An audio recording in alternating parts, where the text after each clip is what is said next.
The bullet grazed so close to Grace Fitzgerald's cheek that she felt the heat of it before she heard the crack of the rifle. And in that heartbeat between life and death, she knew her father's debts had finally caught up with her. She pressed herself against the rough wooden wall of the general store, her breath coming in sharp gasps as another shot splintered the doorframe above her head. The afternoon sun beat down mercilessly on the dusty streets of Hayes City, Kansas, and Grace could taste fear like copper on her tongue. Her father had been dead 3 months now, killed in a card game gone wrong in Dodge City, but the men he owed money to did not care about such details. They wanted their payment, and they had decided his only daughter would settle the debt one way or another. "Come on out, Miss Fitzgerald," a voice called from across the street, thick with malice. "We can do this easy or we can do this hard. Your daddy owed us $2,000 and we mean to collect." Grace's hands trembled as she clutched her worn carpetbag to her chest. Everything she owned in the world was in that bag, which was not much. 2 dresses, a photograph of her mother who had died bringing her into this world 22 years ago, and the deed to a small piece of land her father had won in a poker game years back. The land was worthless, he had always said, too far from water and too rocky to farm. But it was all she had left of him, all she had left of anything. She heard boots on the wooden boardwalk moving closer. Her heart hammered against her ribs. She had to run, but where? The entire town knew her father had been a gambler and a drunk. Nobody would risk crossing these men to help Patrick Fitzgerald's daughter. She was alone, completely and utterly alone. Grace darted from her hiding spot, lifting her skirts to run. She made it perhaps 10 feet before rough hands grabbed her arm, spinning her around. The man was enormous, with a scarred face and breath that reeked of whiskey. "Got you now," he growled, his fingers digging into her flesh hard enough to bruise. "Let me go." Grace twisted in his grip, panic lending her strength. Her bag fell to the ground, spilling its meager contents across the dirt. "The lady asked you to let her go." The voice was calm, almost conversational, but it carried an edge of steel that made even Grace's captor pause. She looked up to see a man standing perhaps 20 feet away, his stance relaxed but ready. He was tall and lean, with dark hair that curled slightly at his collar beneath a wide-brimmed hat. His eyes were the color of creek water, gray-green and steady. A gun belt hung low on his hips, the holster tied down in the manner of someone who knew how to use it. "This does not concern you, stranger," the scarred man said, though his grip on Grace loosened slightly. "The girl's father owed us money. We are just collecting." "Funny thing about debts," the cowboy said, taking a slow step forward. "They die with the debtor. That is the law. We make our own law."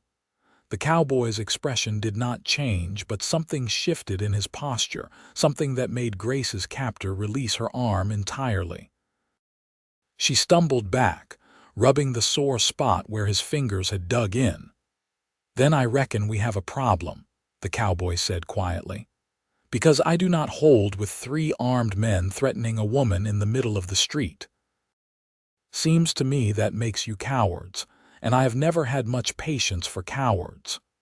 Grace could see 2 other men now, emerging from the shadows of the buildings. They spread out, trying to flank the cowboy. Her throat tightened with fear, not for herself now, but for this stranger who had stepped into danger on her behalf. "There are 3 of us," the scarred man said with an ugly laugh. "You might be fast, but you are not that fast." "Maybe not," the cowboy agreed. "But I will get at least 2 of you before I go down, and I am guessing none of you want to be one of those 2. So here is what is going to happen. You are going to walk away, get on your horses, and ride out of Hayes City.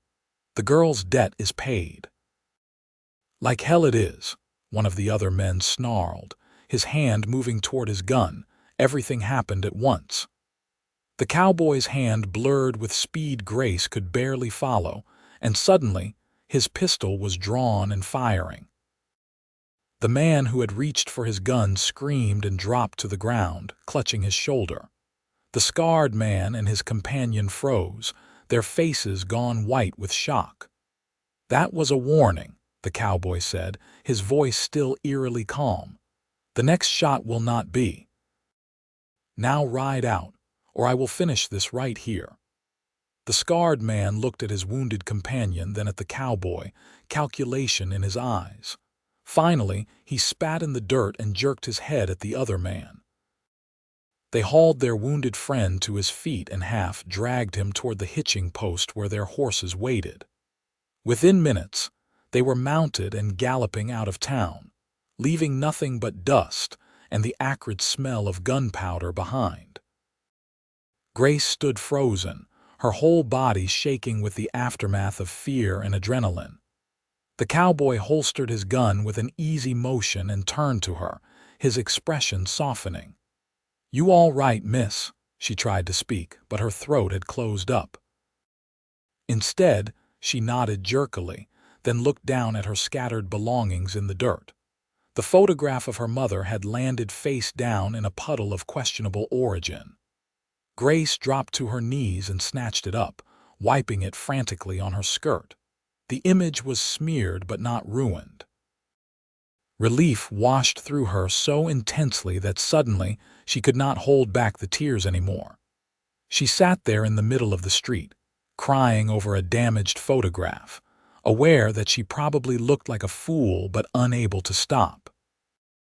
Everything her father had put her through, all the times they had moved from town to town running from his debts, all the nights she had gone to bed hungry because he had gambled away their money, all of it crashed down on her at once. And now he was gone, and she was still paying for his mistakes, still running, still afraid. Gentle hands helped her to her feet. The cowboy had gathered her belongings and tucked them back into her carpet bag. He pressed it into her arms, then offered her a clean handkerchief for her tears. "Thank you," Grace managed to choke out. "I do not know why you helped me, but thank you." "Could not very well stand by and watch," he said simply. "I am Hayes Nolan, by the way. Most folks call me Hayes, Grace Fitzgerald." She dabbed at her eyes with his handkerchief, trying to compose herself. "Those men, they will come back, will they not?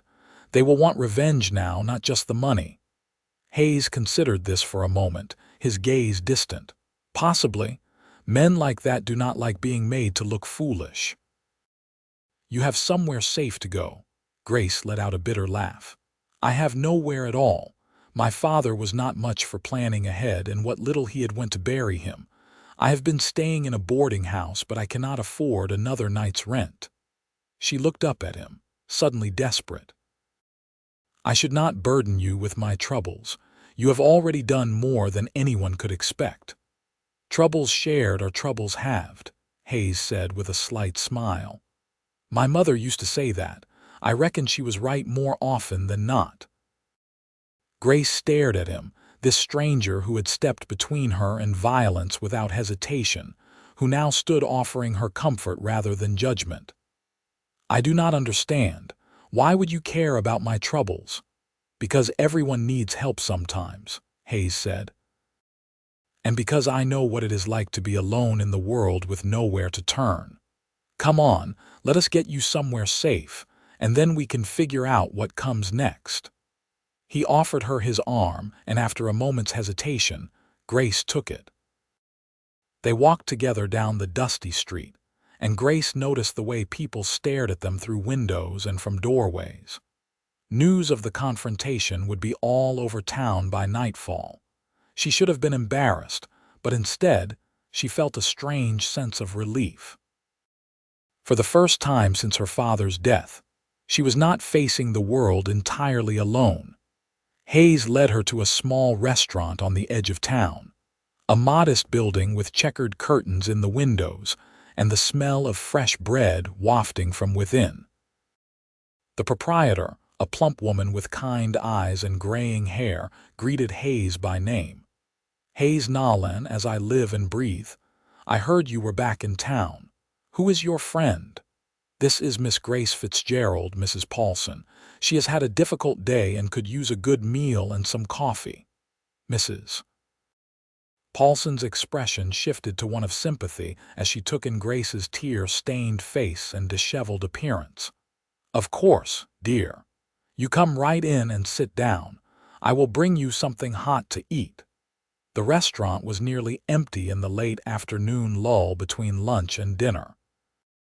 Hayes guided Grace to a table in the corner, away from the windows. She sank into the chair gratefully, suddenly aware of how exhausted she was. When was the last time she had eaten? Breakfast, maybe, a piece of stale bread and weak tea, Mrs. Paulson brought coffee and promised food would follow shortly. Grace wrapped her hands around the warm cup, letting the heat seep into her cold fingers.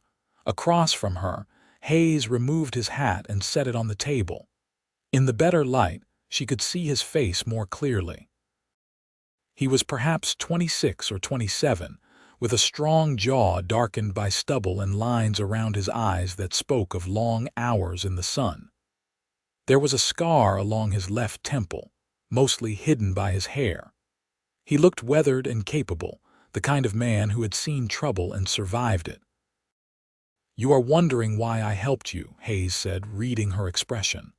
Yes, Grace admitted. And what you want in return. His eyes met hers, steady and honest. I do not want anything in return.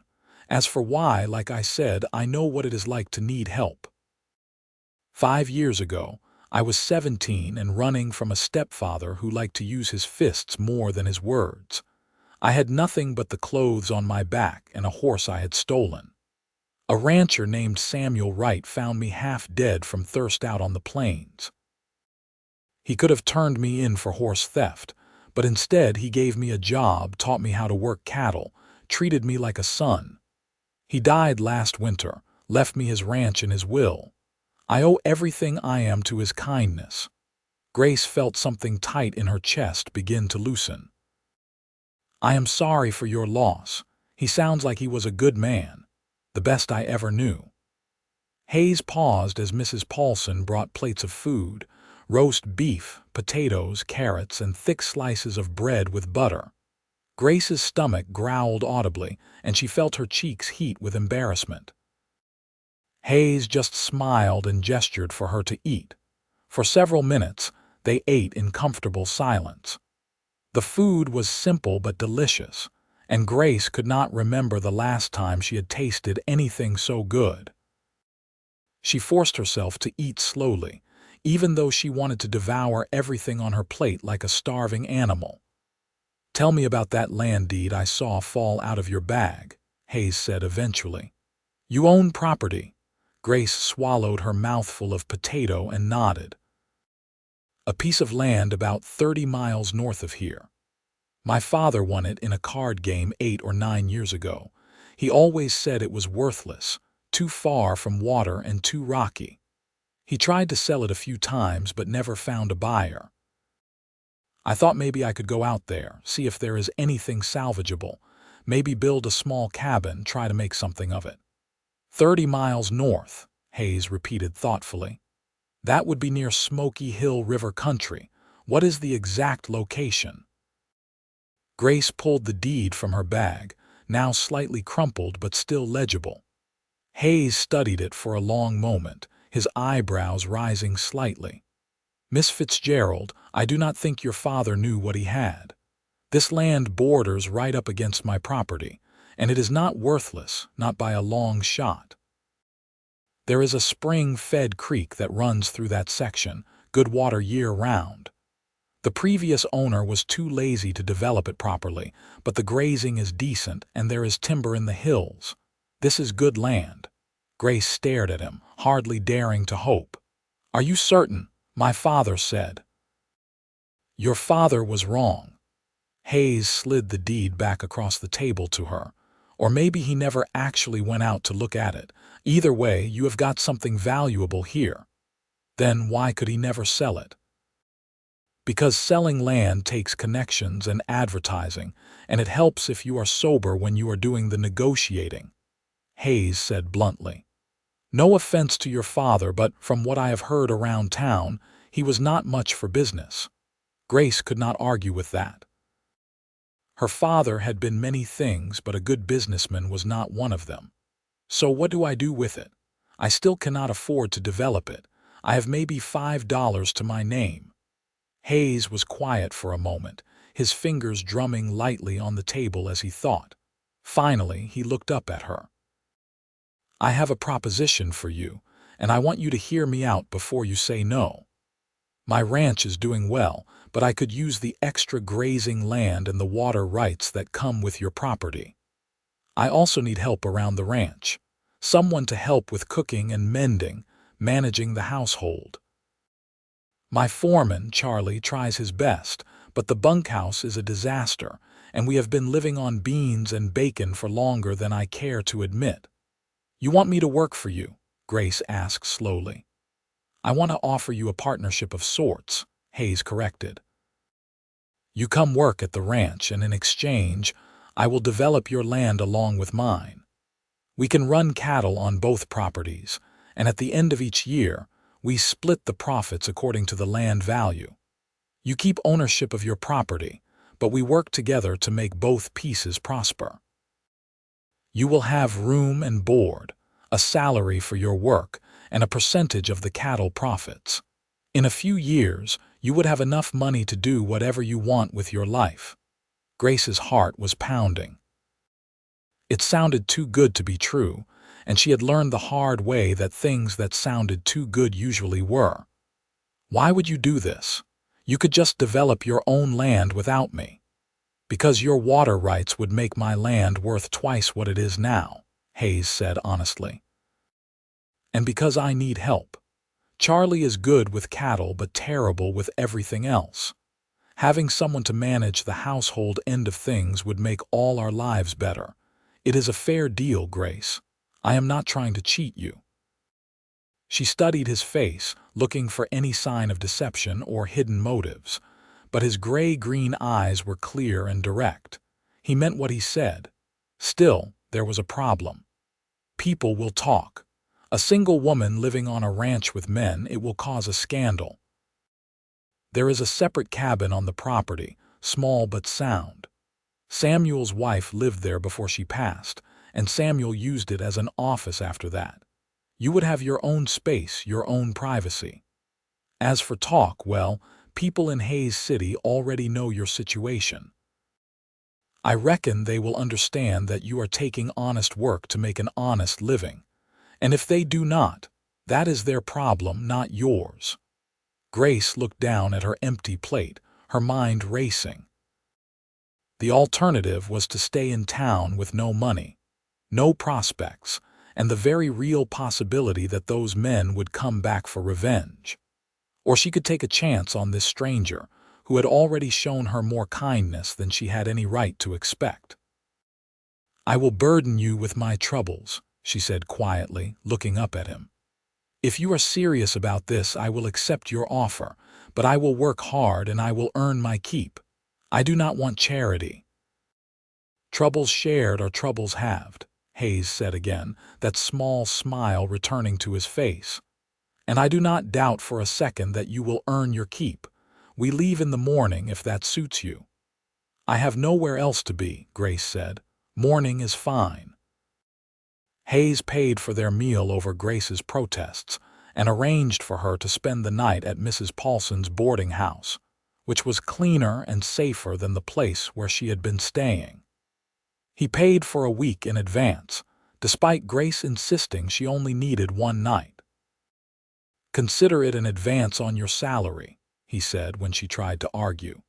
You will need a few days to get supplies and proper clothes for ranch work. Mrs. Paulson can help you with that.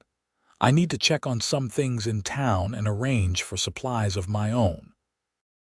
I will come by at dawn the day after tomorrow, and we will head out to the ranch.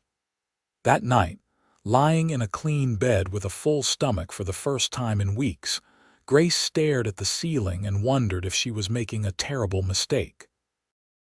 She knew nothing about Hayes Nolan except that he was quick with a gun and kind to strangers. For all she knew, she was walking into a trap. But what choice did she have? At least this way, she had a chance at building something for herself. At least this way, she was not entirely alone. The next day, Mrs. Paulson proved to be an invaluable ally. She took Grace to the general store and helped her pick out practical clothing. 2 sturdy cotton dresses, a riding skirt, boots, a warm coat for the coming winter, and various other necessities. Grace protested the expense, but Mrs. Paulson waved her off. "Hayes left money for this," she said.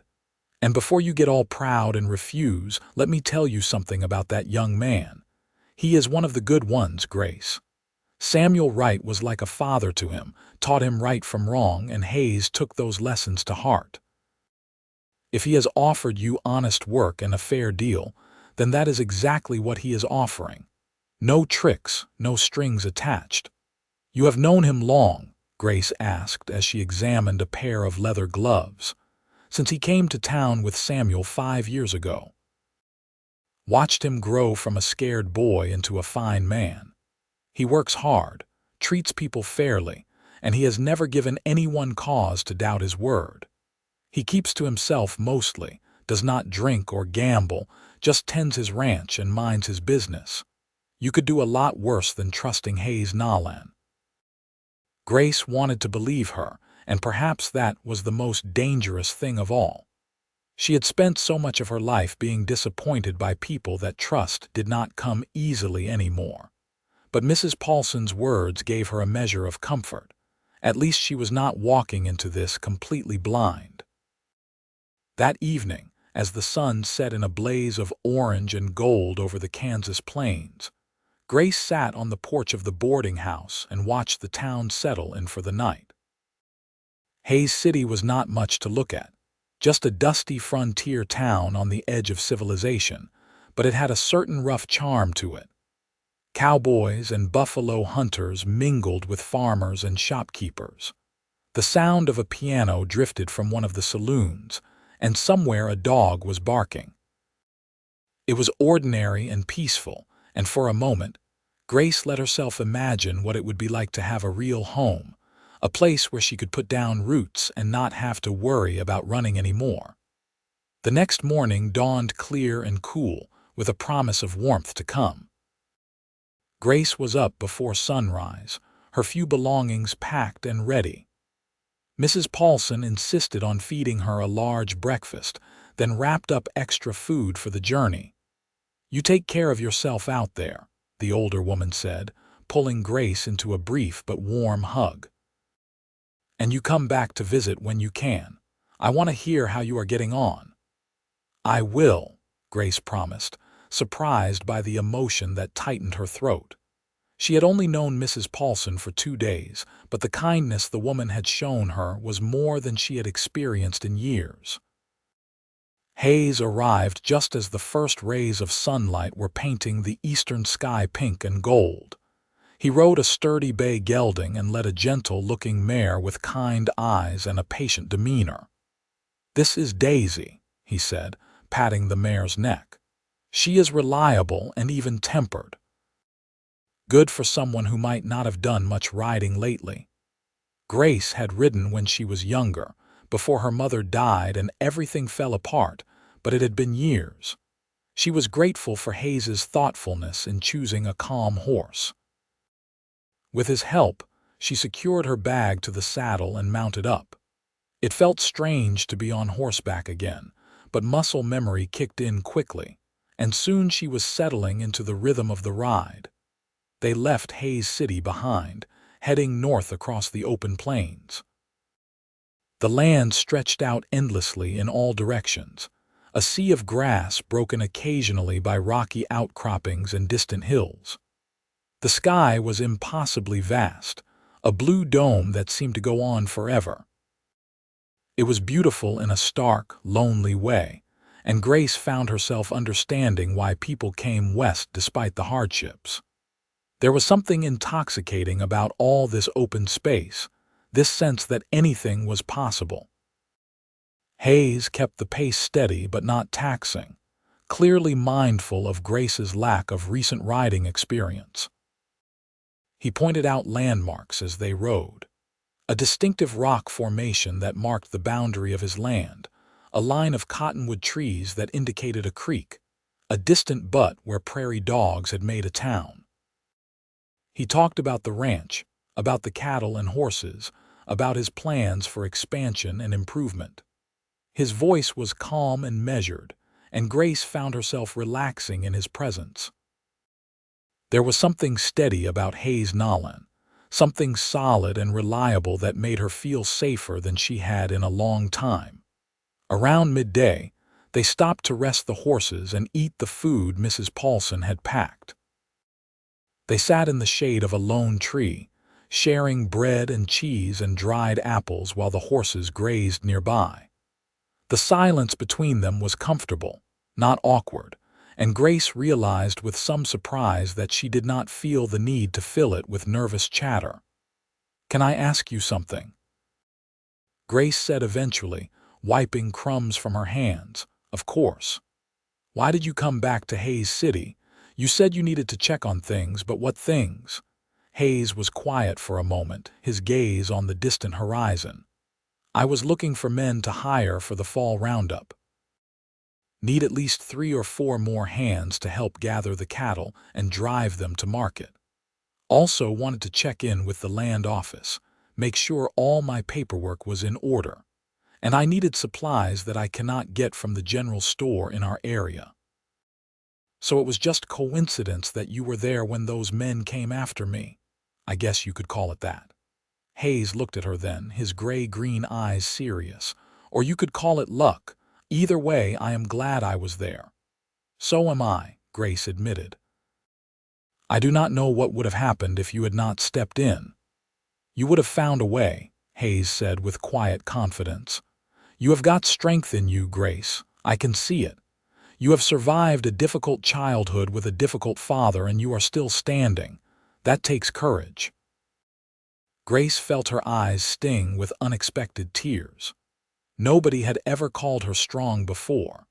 Most people looked at her with pity or judgment, seeing only Patrick Fitzgerald's daughter, the poor girl who had been dragged from town to town by a gambling drunk. To have someone look at her and see strength instead was almost overwhelming. "Thank you," she whispered. "You do not know how much I needed to hear that." They rode on as the afternoon heat built around them. The landscape gradually began to change, the flat plains giving way to rolling hills dotted with scrub cedar and juniper. A line of green appeared on the horizon, marking the presence of water, and Hayes pointed it out with evident satisfaction. "That is Smoky Hill River country," he said. "We are getting close to the ranch now." Another hour of riding brought them to a wooden gate set between 2 sturdy posts. Hayes dismounted to open it, then led them through onto what was clearly well-maintained ranch land. Fences stretched out in neat lines, and Grace could see cattle grazing in the distance, dark shapes against the golden grass. The land here was greener, more lush, evidence of the water Hayes had mentioned. They followed a well-worn track up a gentle slope, and suddenly the ranch house came into view. It was a solid structure built of logs and stone, larger than Grace had expected, with a wide porch across the front and a stone chimney at one end. Several outbuildings clustered nearby. A barn, a bunkhouse, a smokehouse, and other structures Grace could not immediately identify. And off to one side, perhaps 50 yards from the main house, stood a small cabin with a peaked roof and a narrow porch. "That is yours," Hayes said, nodding toward the cabin. "Like I said, it is not much, but it is sound. We can fix it up however you like." A man emerged from the barn as they approached, wiping his hands on his pants. He was older than Hayes, perhaps in his early 40s, with sun-weathered skin and a shock of sandy hair going gray at the temples. His face broke into a wide smile when he saw them. "Hayes, you made good time. We were not expecting you until evening." His eyes shifted to Grace, curious but not unfriendly. "Made better time than I thought we would," Hayes said, dismounting. He helped Grace down from Daisy, then turned to the other man. "Charlie, this is Miss Grace Fitzgerald." "Grace, this is Charlie Morrison, my foreman and the man who keeps this whole operation running." Charlie tipped his hat to Grace. "Pleasure to meet you, miss. Hayes mentioned he might be bringing someone back to help around the place. Welcome to the Nolan Ranch." "Thank you," Grace said, shaking his offered hand. His grip was firm but gentle, and his smile seemed genuine. "I hope I can be of help." "Oh, I am sure you will be," Charlie said with a laugh. "The state of the bunkhouse alone will give you plenty to do. We have gotten a bit set in our bachelor ways, I am afraid. Between Hayes and me and the two other hands, we have been living like a bunch of wild animals." "I am not afraid of hard work," Grace said, lifting her chin slightly. "I can see that," Charlie said approvingly. "You have got some backbone, I can tell. You will fit in just fine here." Hayes showed Grace to the cabin while Charlie took care of the horses. The inside was dusty but clean. A single large room with a stone fireplace at one end, a bed frame in the corner, and a small table with 2 chairs near the window. Shelves lined one wall, and there was a trunk at the foot of the bed. It was simple and sparse, but it had good bones, and more importantly, it was hers. "I will have the men bring up a mattress and bedding from storage," Hayes said, standing in the doorway. "There is a well between here and the main house, and you are welcome to use the kitchen there whenever you need it. We usually eat together in the main house, all of us. Makes it easier than trying to cook separately." "That sounds fine," Grace said, running her hand along the dusty table. "This is more than I expected. Thank you, Hayes. It is a fair trade, remember. You are going to earn every bit of this." He smiled at her, then stepped back. "Get yourself settled in. I will have Charlie bring your things up from the horse. Supper is at sunset. Just come on over to the main house when you are ready." After he left, Grace stood in the middle of her new home and slowly turned in a circle, taking it all in. It was not much, just 4 walls and a roof, but it was hers in a way that nothing had been since her mother died. She could make this space her own. She could build a life here. The thought was both terrifying and exhilarating. She spent the rest of the afternoon cleaning, sweeping out dust and cobwebs, wiping down surfaces, airing out the space. Charlie brought her luggage and, as promised, a thick mattress and clean bedding. He also brought towels, a wash basin, a lamp with oil, and a box of various household items he thought she might need. His kindness was matter of fact and unassuming, but it touched Grace deeply. These men were strangers, yet they were treating her with more respect and consideration than her own father often had. As the sun began to sink toward the western horizon, painting the sky in shades of orange and purple, Grace washed her face and hands, changed into one of her new dresses, and made her way to the main house. She could hear voices and laughter coming from inside, and the smell of cooking food made her stomach growl despite her nerves. She knocked hesitantly on the door, and Hayes opened it almost immediately. "Come in, come in. You do not need to knock, Grace. This is your home too." Inside, the main house was warm and welcoming, if somewhat chaotic. The large main room served as both living area and dining space, with a massive stone fireplace dominating one wall and a long wooden table taking up most of the floor. The kitchen was off to one side, and Grace could see stairs leading up to what must be sleeping quarters. 2 other men were setting the table, both young and weathered-looking, with the lean, capable build of men who worked hard for their living. "This is Tom and Walter," Hayes said, introducing them. "They have been with me since I took over the ranch. Good men, both of them, "Boys, this is Miss Grace Fitzgerald." Tom and Walter greeted her with shy politeness, clearly not used to having a woman around. Supper was a raucous affair, with the men teasing each other and telling stories about various misadventures with cattle and horses. Grace found herself relaxing, even laughing at some of their tales. They treated her with casual respect, as if having her there was the most natural thing in the world. The food was simple but plentiful. Beef stew with vegetables, cornbread, and dried apple pie for dessert.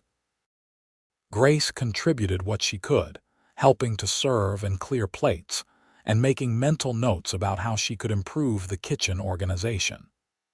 These men clearly had no system, and she could see a dozen ways to make their lives easier with just a little planning and effort. After supper, as the men settled around the fireplace to smoke and talk, Grace excused herself to return to her cabin.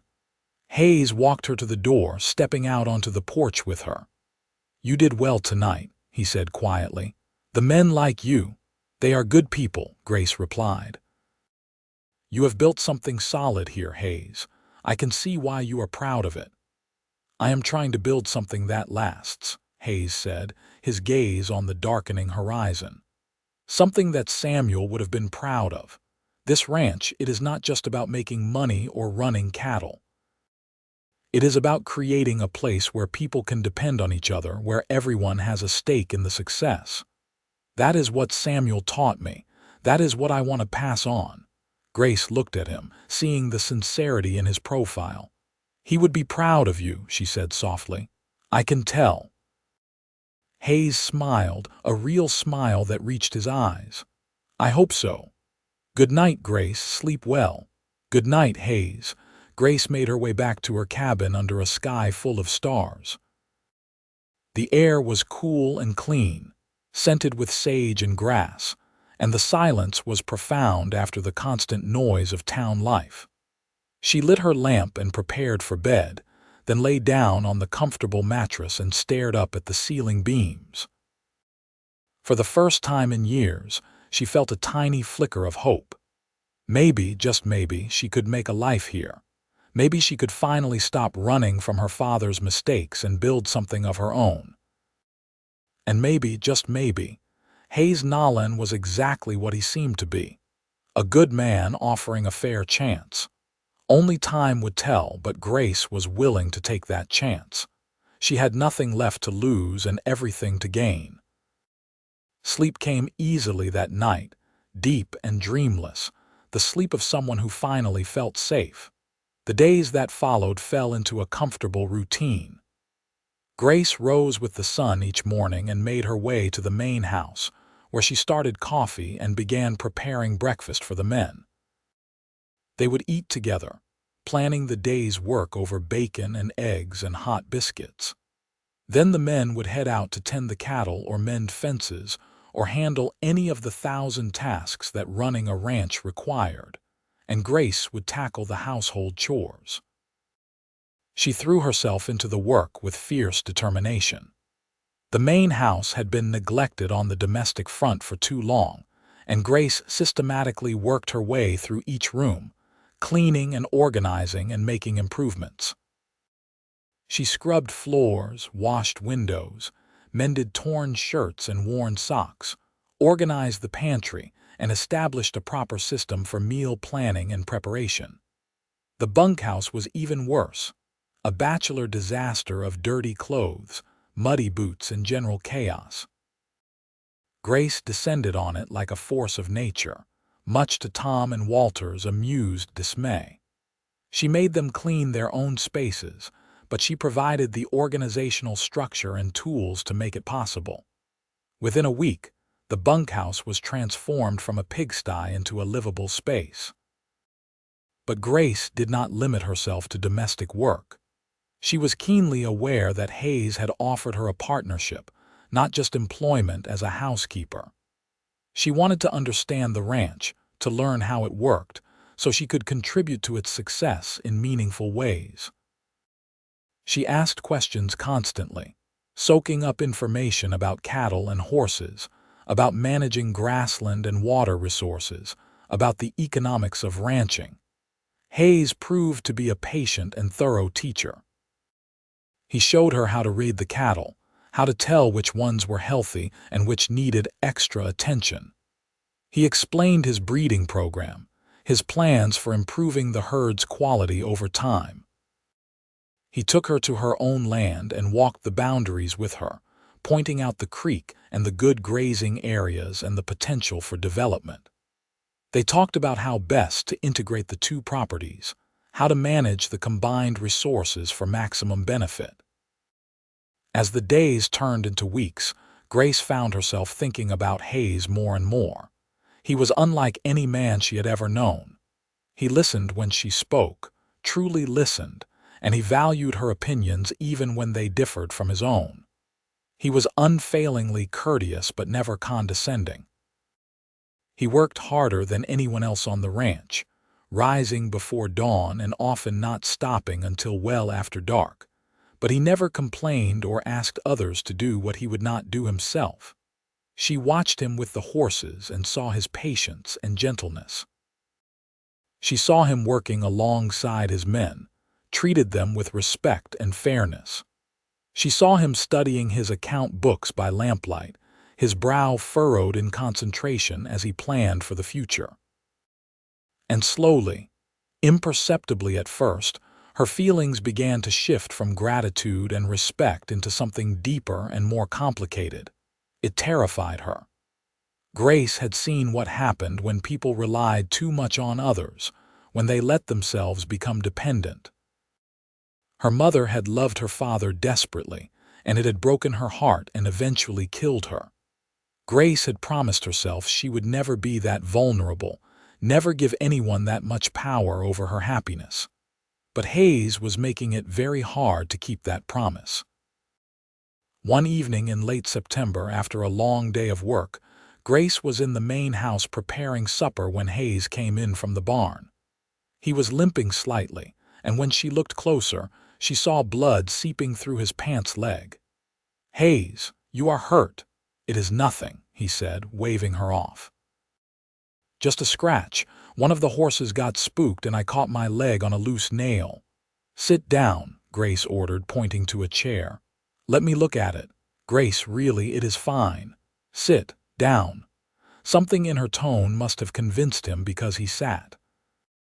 Grace fetched water and clean cloths and carefully rolled up his pant leg. The gash was not deep, but it was long and dirty, the kind of wound that could easily become infected if not properly cleaned.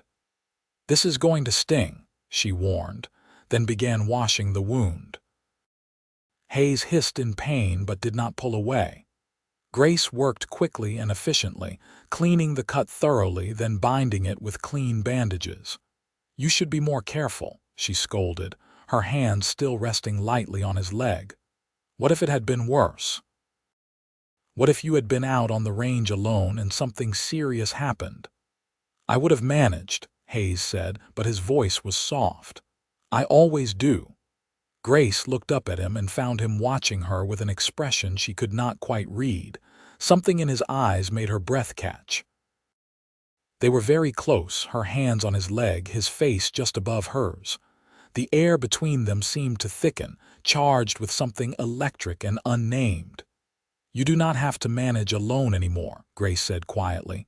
"Remember, troubles shared are troubles halved." "I remember," Hayes murmured.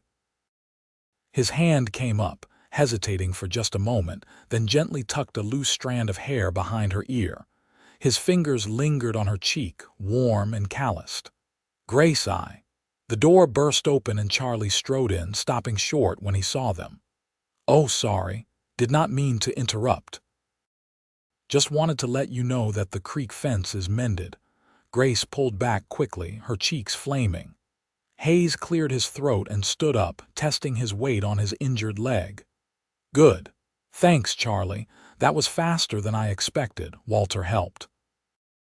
Charlie looked between them, a knowing smile playing at the corners of his mouth. "I will just, go check on the horses. See you at supper." After he left, an awkward silence fell. Grace turned back to the stove, busying herself with stirring the pot even though it did not need stirring. Her heart was pounding, and she could still feel the ghost of Hayes's fingers on her cheek. "Grace," Hayes said from behind her. She did not turn around. "Yes, I should not have." He trailed off, then tried again. "That is, I did not mean to make you uncomfortable." "You did not," Grace said quickly, too quickly probably. I need to finish supper." "Right, of course." She heard him move toward the door, then stop. "For what it is worth, I am glad you are here, not just because you are a good worker, but because, well, because I enjoy your company. I have not had anyone to really talk to since Samuel died. It is nice to have that again." Grace turned to look at him then, and the vulnerability in his expression made her chest ache. "I enjoy your company too," she admitted. "More than I probably should." Hayes smiled, a small, crooked smile that made her stomach flip. "Maybe we should both stop worrying so much about what we should or should not do and just see where things go."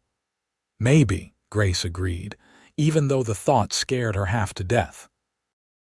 After he left, she stood at the stove for a long time, her hand pressed to her cheek where he had touched her, and tried to sort through the tangle of emotions inside her. She was falling for Hayes Nolan. Despite all her promises to herself, despite all her fear and resistance, she was falling for him. And from the way he had looked at her, she thought maybe he was falling for her too. The question was, what was she going to do about it? The answer came to her gradually over the following weeks. She was not going to run. She was not going to protect herself by pushing him away. She was going to be brave, maybe for the first time in her life, and she was going to let herself hope. Because Hayes Nolan was worth the risk. Because what they were building together, this partnership and friendship and maybe something more, was worth fighting for. October arrived with cooler temperatures, and the first hints of autumn color in the cottonwood trees along the creek. The ranch was busy with preparations for the fall roundup, and Hayes hired 4 additional hands to help gather the cattle and drive them to market. The bunkhouse became crowded and noisy, but the extra hands meant extra work for Grace as well. She rose even earlier, cooked even more meals, managed the chaos with remarkable efficiency. Hayes watched her with open admiration. She had taken to ranch life as if born to it, and her contributions went far beyond cooking and cleaning. She had reorganized the ranch's record-keeping system, making it easier to track expenses and income. She had negotiated better prices with the suppliers in Hayes City by consolidating orders. She had even started a vegetable garden behind her cabin, planning for fresh produce next summer. She was not just living at the ranch, she was invested in it, and that meant everything to Hayes. The day before the roundup was set to begin, Hayes asked Grace to ride out with him to check on the northern boundary. It was a beautiful afternoon, crisp and clear, with a bright blue sky overhead. They rode in comfortable silence for a while, then stopped to rest the horses near the spring-fed creek that ran through Grace's property. "I have been thinking," Hayes said as they sat on a large flat rock near the water. "Once we sell the cattle, there should be enough profit to start some real development on your land. I was thinking we could build a line cabin up here, give us a base for managing the northern ranges, and maybe run a proper fence line, get some breeding stock specifically for this section." "That sounds good," Grace said. "What about that stand of timber in the hills? Could we harvest some of that sustainably, possibly? There is a market for good timber in Hayes City. We would have to be careful not to overcut, but done right, it could be a nice secondary income." Hayes picked up a flat stone and skipped it across the creek. "You have got a good head for business, Grace. Better than mine, probably." "I doubt that. But I pay attention and I think about the long-term picture. My father never did. Everything was always short-term with him. quick money to pay off a debt or fund the next game. I swore I would never live like that." "You do not," Hayes assured her. "You have built more in 2 months here than some people build in a lifetime." Grace looked at him, at his honest, open face, and felt her heart swell with affection. "I have had help," she said softly. "I could not have done any of this without you." "We are a good team," Hayes agreed. He turned to face her fully, his expression serious. "Grace, I need to tell you something, and I do not want you to feel pressured or obligated in any way, but I have to be honest with you." Grace's pulse quickened. "All right." Hayes took a deep breath. "I care about you, as more than a business partner, more than a friend. I think I started caring the moment I saw you in that street in Hayes City, trying so hard to be brave even though you were terrified. And every day since then, I have just cared more. The way you laugh at Charlie's terrible jokes, the way you hum while you are cooking, the way you are not afraid to get your hands dirty or speak your mind. Everything about you it makes me happy. You make me happy." Grace's eyes were stinging with tears. "Hayes." "I know your father hurt you," Hayes continued. "I know you have reasons to be cautious about trusting people, and I am not asking you to trust me completely right away. But I want you to know that I am here and I am not going anywhere. Whatever you need, whatever time you need to feel safe, I will wait, because you are worth waiting for." Grace Fitzgerald. A tear slipped down Grace's cheek, then another, but she was smiling even as she cried. "You foolish, wonderful man," she said, her voice shaking. "I care about you too. I have been trying trying to protect myself, but I cannot help it. You are kind and good and steady, and you make me believe that maybe I can have a real life, a real future. You make me believe in possibilities I had given up on." Hayes reached out and gently wiped the tears from her cheeks with his thumbs. "Then we will figure it out together. No rush, no pressure. We will just take it one day at a time and see where it leads us." "One day at a time," Grace repeated. Then, before she could lose her courage, she leaned forward and kissed him. It was soft and tentative, a question more than a statement. But Hayes answered by pulling her closer, his arms coming around her and kissing her back with a gentleness that made her heart ache. It was not a passionate kiss, not desperate or demanding. It was a promise, a beginning, a mutual acknowledgement of something precious and worth protecting. When they finally pulled apart, both of them were smiling. Hayes rested his forehead against hers, his hand still cradling her face. "I am going to do my best to make you happy," he said quietly. "Every single day I am going to try." "You already do," Grace whispered back, "just by being who you are." They sat together by the creek for a long time, talking and laughing and occasionally kissing, until the sun began to sink toward the horizon, and they knew they needed to head back. The ride home was different than the ride out, charged with new understanding and possibility. They rode close together, their legs occasionally brushing, their eyes meeting and holding. It felt like the world had shifted somehow, like everything was brighter and more vivid than it had been before. When they reached the ranch, Charlie took one look at their faces and broke into a huge grin. "About damn time," he said cheerfully, taking the horse's reins. "I was starting to think you two were going to dance around each other forever." "Mind your own business, old man," Hayes said, but there was no heat in his words. "This is my business," Charlie retorted. "I've been watching you moon over her for weeks. It was painful to witness." Grace laughed, feeling lighter than she had in years. "Thank you, Charlie, for everything." "Just be happy," Charlie said, his expression softening. "Both of you, you deserve it." The roundup began the next day, and it was hard, exhausting work. Grace watched from a distance as Hayes and the other men worked the cattle, cutting out the steers ready for market, separating the breeding stock, managing the controlled chaos of several hundred animals. She kept the kitchen running, ensuring the men were well fed and had hot coffee ready whenever they came in from the range. She tended minor injuries, mended torn clothing, and generally kept the household functioning smoothly while the men focused on the cattle. It took nearly a week to gather all the cattle and prepare them for the drive to market. Hayes would be taking most of the men with him, leaving only Charlie and one other hand to watch the ranch and the remaining stock. He would be gone for at least 2 weeks, possibly longer depending on conditions and market prices. The night before he was set to leave, Hayes came to Grace's cabin. She had been expecting him and had coffee ready. They sat together on her small porch, watching the stars come out, neither of them wanting to acknowledge the approaching separation. "I do not like leaving you," Hayes said finally. "Not so soon after, well, after everything." "I will be fine," Grace assured him.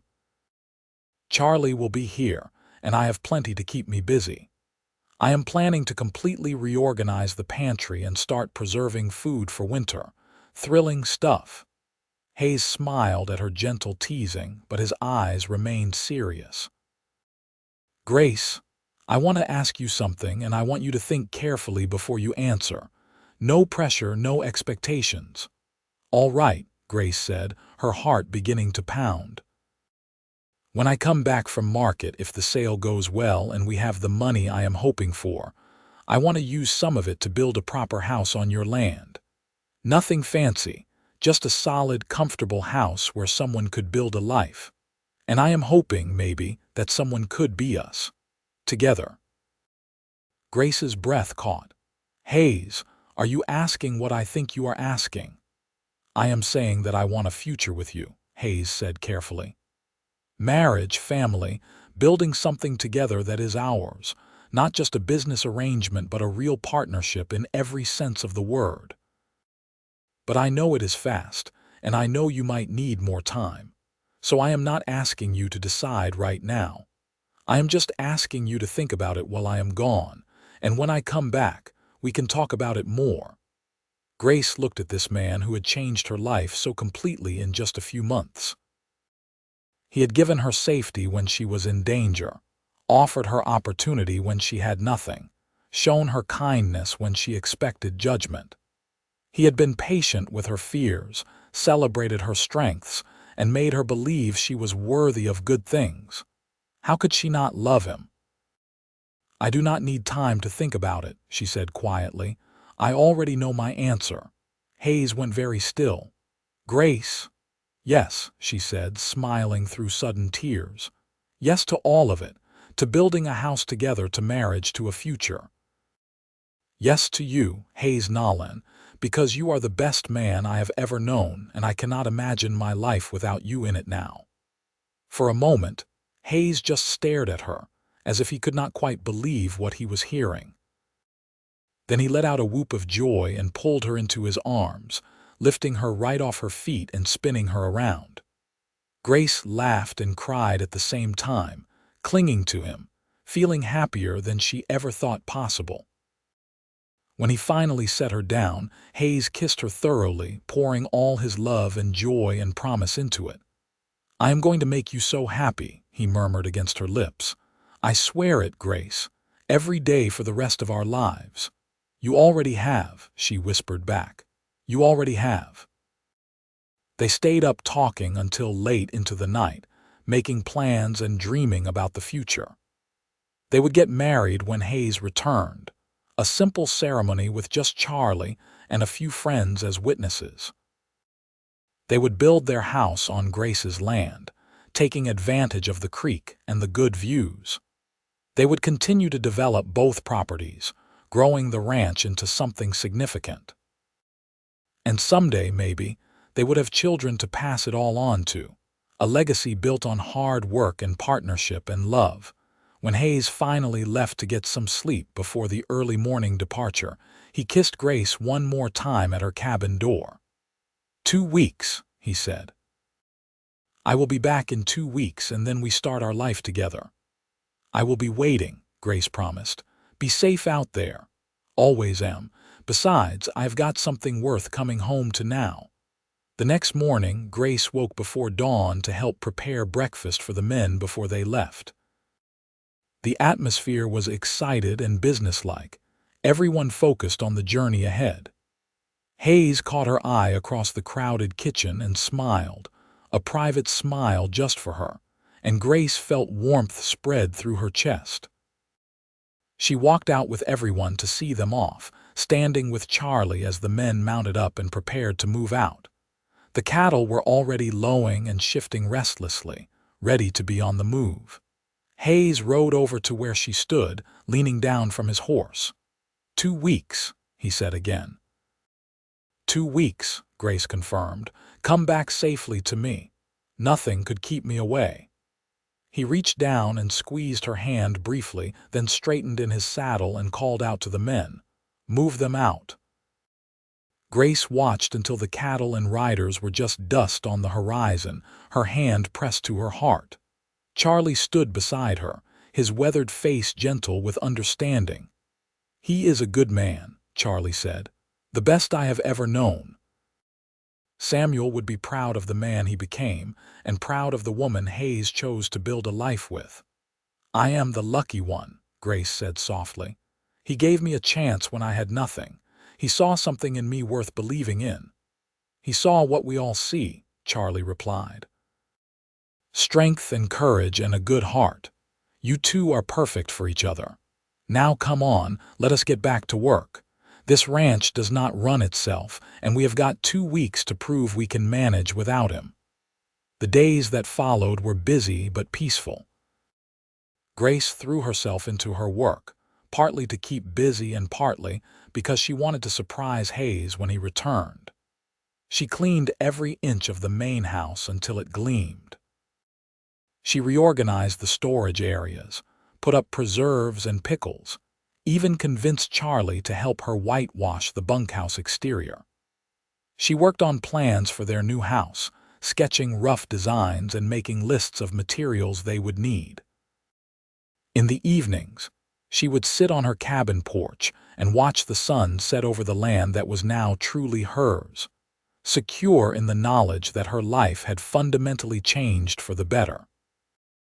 She thought about her father sometimes, and while she could not quite forgive him for all the pain he had caused, she found she could let go of some of the anger. If he had not been who he was, she never would have ended up in Hayes City that day. She never would have met Hayes. In a strange way, her father's failures had led her to her greatest success. 10 days into Hayes's absence, Grace was in the garden behind her cabin when she heard horses approaching. Her heart leaped with hope, but it was too soon for Hayes to be back. She stood up, shading her eyes against the afternoon sun, and felt her stomach drop when she recognized the riders. It was the scarred man from Hayes City, along with 2 new companions. They had come back for revenge. Grace dropped her basket and ran for the main house, screaming for Charlie. He emerged from the barn at a dead run, rifle already in hand. "Get inside," he shouted at her, but it was too late. The riders were already between Grace and the house. She skidded to a stop, her mind racing for options. Charlie was raising his rifle, but 3 guns were already trained on him. "Drop it, old man," the scarred man called out. "Unless you want to watch the girl die." Charlie hesitated, then carefully set his rifle on the ground. His face was tight with anger and fear. The 3rd ranch hand, a young man named Billy, came running from the northern pasture but stopped short when he saw the situation. "Well now," the scarred man said, dismounting. "Looks like we caught you without your fast-shooting friend to protect you. Where is he?" "Gone," Grace said, lifting her chin defiantly even though she was shaking inside. "He will be back soon, though, and when he finds out what you have done." "He will find you dead along with these 2, the scarred man interrupted coldly. "Revenge is sweet, Miss Fitzgerald. You made us look like fools, you cost us reputation and money, now you are going to pay for it." "What do you want?" Charlie asked, his voice hard. "If it is money, we can work something out." "I want her to suffer like we suffered," the scarred man said. I want her to know what it feels like to lose everything. One of his companions was walking toward the main house, torch in hand. Grace's eyes widened in horror as she realized what he meant to do. No, please do not burn it. I will do anything, give you anything, just please do not burn the house. Too late for bargaining, the scarred man said with an ugly smile. You should have thought about consequences back in Hayes City. The torch hit the porch of the main house, and flames caught immediately, spreading with terrifying speed across the dry wood. Grace let out a cry of anguish. Everything Hayes had built, everything Samuel had created, going up in flames because of her father's debts. You cowards! Charlie shouted, lunging forward. One of the men clubbed him with a pistol, and Charlie went down hard, blood streaming from his head. Grace screamed and ran toward him, but the scarred man caught her arm and yanked her back. His grip was bruising, and his breath on her face made her want to gag. Not so high and mighty now, are you? Let us see how your cowboy feels about you when he comes home and finds his ranch in ashes. Rage flooded through Grace, burning away the fear. She was not going to let these men destroy everything Hayes had worked for. She was not going to be a helpless victim anymore. She twisted in the scarred man's grip and drove her knee up into his groin with all her strength. He released her with a howl of pain, and Grace grabbed the pistol from his belt as he doubled over. She had never fired a gun in her life, but desperation made her bold. She pointed it at the other two men, her hands shaking but her voice steady. Get away from the house. Now, put out those flames or I will shoot you where you stand. You do not have the guts, one of them sneered, but he looked uncertain. Grace pulled the trigger. The gun bucked in her hand, the shot going wild, but it was loud and shocking enough to make the men jump back. The next one will not miss, she said, hoping they could not see how terrified she was. Billy, get water. We have to put out the fire. Billy ran for the well while Grace kept the gun trained on the three men. The scarred man was just starting to recover, his face twisted with pain and fury. You are going to regret that, he spat. I already regret ever meeting you, Grace shot back. Now get on your horses and ride out, or I swear I will shoot all three of you. She is bluffing, the scarred man said to his companions. She is just a girl, take the gun from her. They started to advance, and Grace realized with sinking dread that they were right. She could not shoot three men, even if she could figure out how to aim properly. But before they could reach her, the sound of galloping horses made everyone freeze. Hayes appeared over the rise with Charlie's rifle already drawn and firing. His first shot took down one of the men before they even had time to react. The other two scrambled for their horses, but Hayes was there, his face a mask of cold fury. Touch her and you are dead, he said, his voice like ice. The scarred man looked at Hayes, at the gun in Grace's shaking hands, at the fire now spreading across the porch roof, and made his calculation. This is not over, he snarled, but he was already backing toward his horse. Yes, it is, Hayes said flatly. You come near her again, you come near my ranch again, and I will kill you. That is not a threat, it is a promise. Now ride. The two remaining men mounted up and galloped away, leaving their wounded companion behind. Hayes quickly secured the injured man, then turned to Grace. She was standing frozen, the gun still extended, her whole body shaking with reaction. Grace, Hayes said gently, crossing to her. He carefully took the gun from her numb fingers and pulled her into his arms. You are safe now. I have got you. Grace collapsed against him, great shuddering sobs tearing from her chest. The house, she choked out. Hayes, I am so sorry, the house is just a building, Hayes said fiercely, holding her tight. It can be rebuilt. You are what matters, Grace. You are alive, and that is all I care about. Billy and several other men who had ridden back with Hayes were fighting the fire, forming a bucket brigade from the well. After what felt like forever but was probably only 15 minutes, they managed to get the flames under control. The damage was extensive, the entire front porch destroyed and part of the roof gone, but the structure itself was salvageable. Charlie came to, dazed and bloody but alive. Hayes checked on him, then turned back to Grace, who was sitting on the ground where he had left her, staring at nothing. He knelt beside her, his face filled with concern. "Grace, talk to me. Are you hurt?" She shook her head numbly. "I almost got you killed. I almost got everyone killed.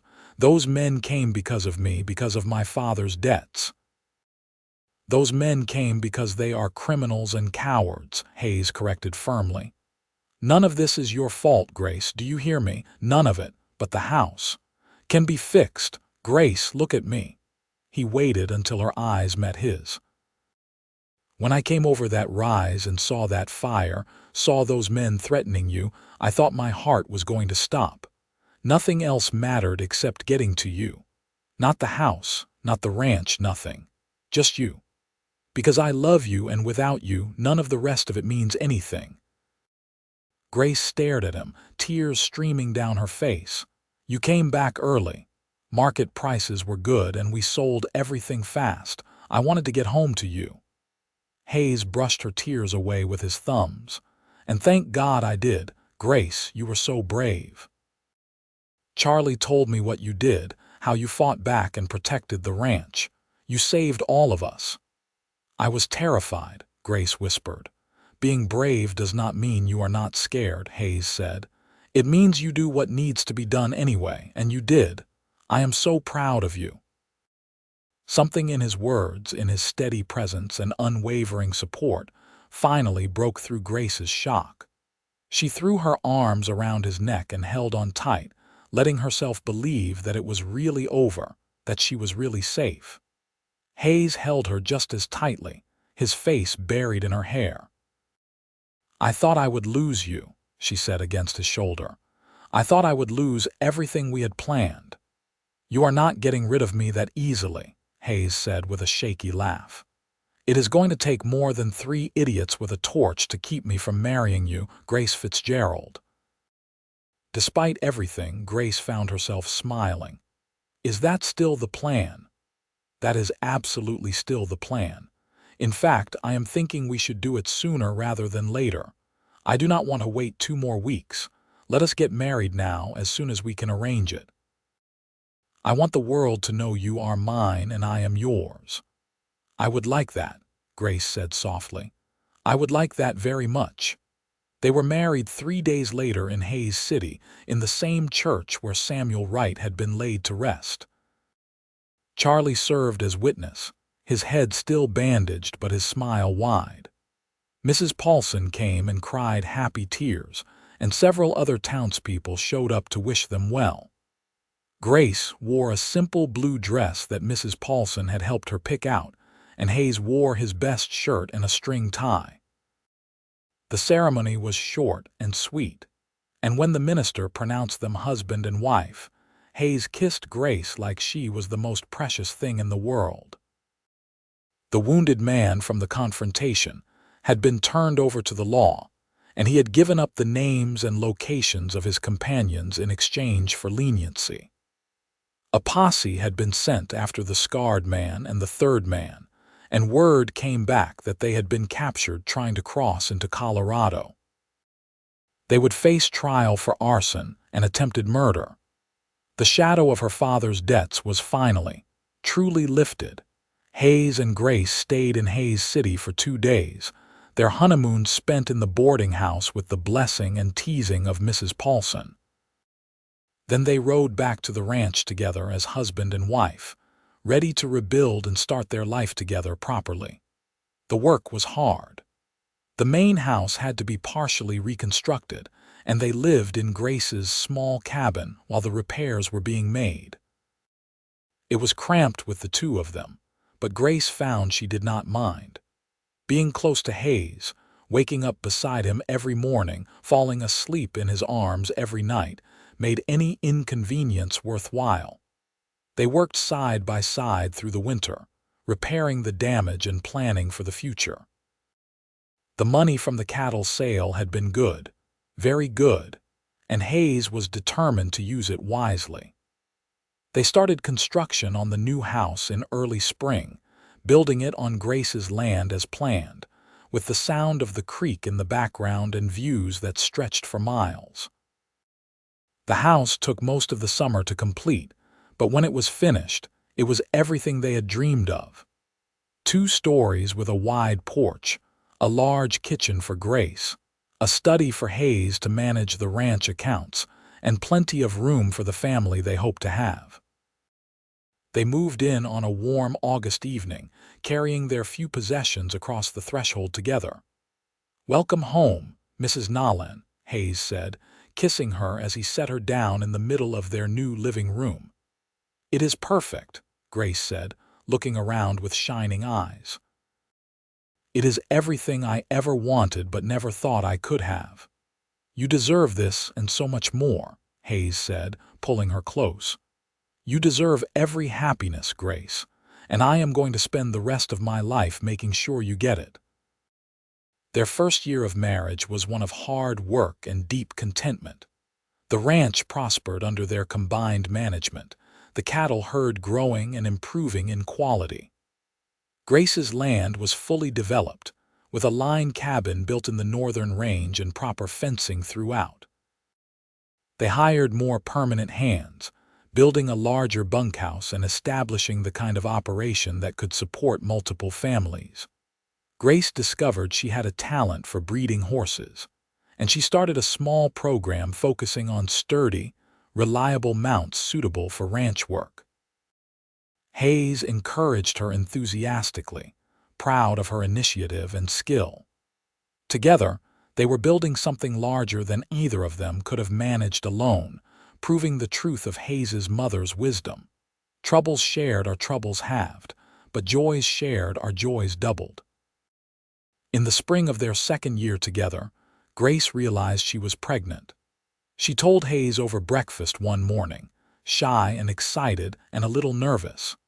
He stared at her for a long moment, then let out a whoop of joy that probably woke up every hand on the ranch.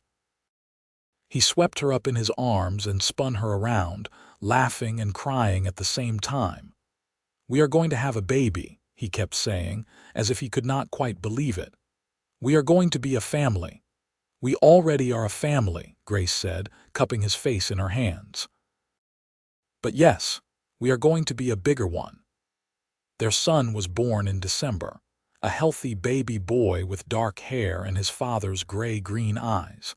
They named him Samuel Hayes Nolan, honoring the man who had given Hayes a chance and set all of this in motion.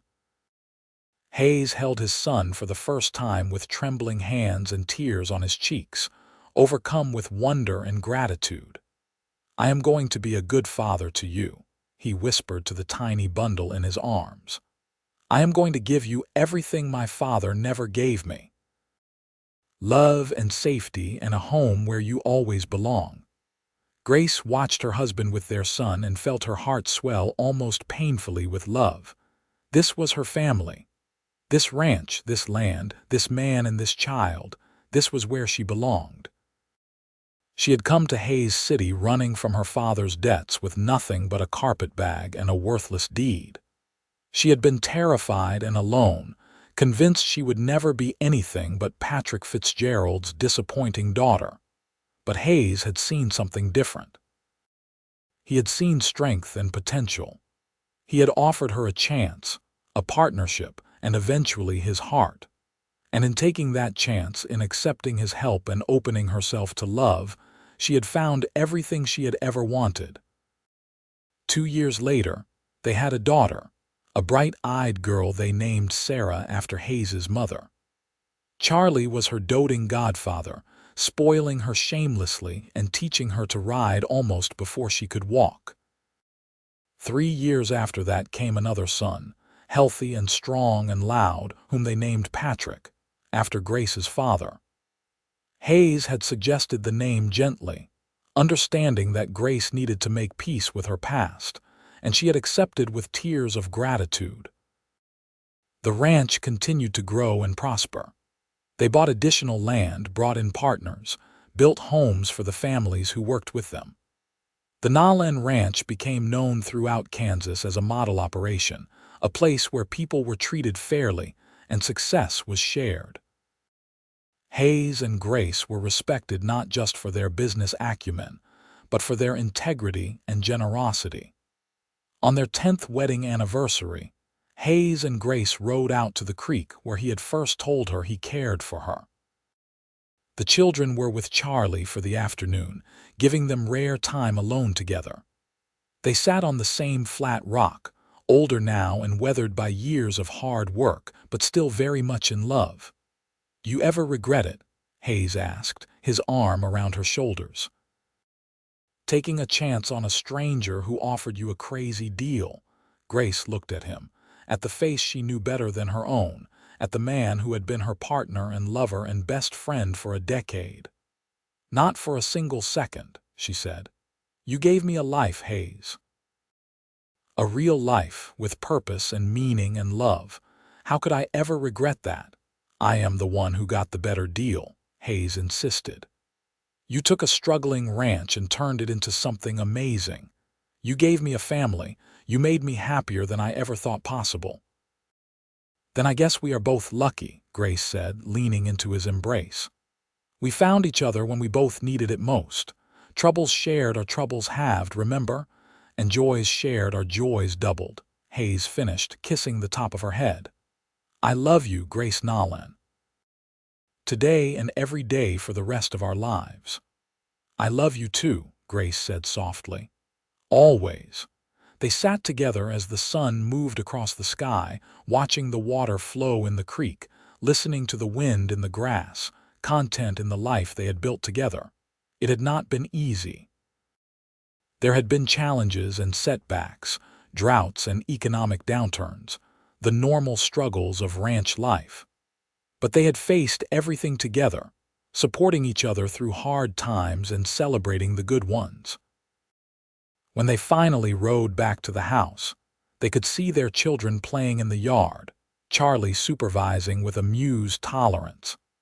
Samuel was teaching his younger siblings how to rope a fence post, his instruction both patient and serious, despite being only 9 years old. Sarah was determined to do everything her older brother could do, and little Patrick was just trying to stay out of the way of the swinging ropes. "That is a good sight," Hayes said, watching his family with obvious love and pride. "The best sight," Grace agreed. "Our legacy, Hayes. Not just the land or the cattle, but them. We are giving them what we never had, a stable home, parents who love them, a place where they belong. That matters more than anything else." "You are right," Hayes said. "As usual." Grace laughed and nudged him with her elbow. "I am not always right." "Close enough," Hayes said with a grin. "Now come on, Mrs. Nolan. Let us go home." They rode down to the house together, side by side as they had done for the last decade, as they would do for all the years to come. Grace looked back once at the land stretching out behind them, the ranch that had started with a desperate bargain and a stranger's kindness. She thought about the terrified young woman she had been, standing in a dusty street with nothing but a damaged photograph and a worthless deed. That young woman had said she did not want to burden anyone with her troubles, and Hayes had answered that troubles shared are troubles halved. He had been right. By sharing her burdens, by accepting help and offering trust, Grace had found not just survival but joy. She had found home. As they approached the house, the children looked up and saw them. Samuel waved enthusiastically. Sarah came running with arms outstretched, and even little Patrick toddled forward with a smile. Charlie called out a greeting, and from the barn, she could see several of their hands finishing up evening chores. This was her family now, all of them. This was her life. Hayes helped her dismount, his hands lingering at her waist. Their eyes met, and in that look was everything. Love and partnership, shared history and shared dreams, the comfortable intimacy of two people who knew each other completely. He kissed her softly, briefly, a simple affirmation of the bond between them. "Happy?" he asked quietly. "Happier than I ever dreamed possible," Grace answered honestly. "You, the same," Hayes said. "Every single day the same." They walked together toward the house, toward their children and their life, hand in hand as they always were. The sun was setting behind them, painting the Kansas sky in shades of gold and crimson, and Grace knew that tomorrow it would rise again on this land they had built together, this home they had made. There would be more challenges, more joys, more years of partnership and love. But they would face it all together, side by side, the way they had from the very beginning. Because troubles shared are troubles halved, but a life shared, a love shared, that was everything doubled and more. That was the true gift Hayes had given her that day in Hayes City. Not just rescue from immediate danger, but the promise of something better, something lasting. And Grace had given him the same in return. A partner, a love, a reason to build something meaningful. The evening settled over the ranch, peaceful and warm. Inside the house, Grace prepared supper while Hayes helped the children wash up. There was laughter and the comfortable chaos of family life, the sounds of home. Later, after the children were in bed and the house was quiet, Hayes and Grace would sit together on the porch they had built, watching the stars come out over the land they had tamed together. They would talk about the day's work and plan for tomorrow. They would share a kiss or two, still finding joy in each other's touch after all these years. And they would go to bed grateful, knowing that they had found something rare and precious. A true partnership, a love built on respect and trust and shared burdens turned into shared triumphs. This was the life Grace had never dared to dream of when she stood in that street with a gun pointed at her head. This was the future Hayes had promised when he said troubles shared are troubles halved. They had both kept their promises, to each other and to themselves. They had built something beautiful together, something that would last long after they were gone, passed down through their children and their children's children. The ranch would endure. The land would prosper. But most importantly, the love they had found in each other, forged in crisis and strengthened through years of partnership, that would be their true legacy. Not the acres or the cattle or the buildings, but the example they set. That kindness matters, that taking a chance on someone can change everything, and that troubles shared really are troubles halved, while love shared is infinite and eternal. As the night deepened and the stars blazed overhead, Hayes and Grace sat together on their porch, hands linked, hearts full. They had started as strangers brought together by circumstance and desperation. They had become partners, then lovers, then spouses, then parents. And through it all, they had remained what they had been from that very first day. Two people who chose to face the world together, sharing both burdens and joys, building a life that was richer and more meaningful because it was shared. That was the real story, the true gift. Not the drama of that first meeting or the challenges they had overcome, but the simple, profound truth that they had found each other when both of them needed it most. And in finding each other, they had found themselves, their purpose, their home. The story that began with a desperate young woman and a compassionate stranger had become the story of a family, a ranch, a legacy of love and partnership that would endure for generations. And at its heart was a simple truth that Hayes's mother had known, and that Grace and Hayes had proven. Troubles shared are troubles halved, but love shared grows forever, multiplying with each passing day into something more beautiful and powerful than either person could have created alone. This was their happily ever after, earned through courage and kindness, built on trust and mutual respect, sustained by love that deepened with every passing year. This was home. This was family. This was everything. And as they sat together under the vast Kansas sky, Hayes and Grace knew with absolute certainty that they were exactly where they were meant to be, with exactly who they were meant to be with, living the life they were meant to live. Together. Always together. The end.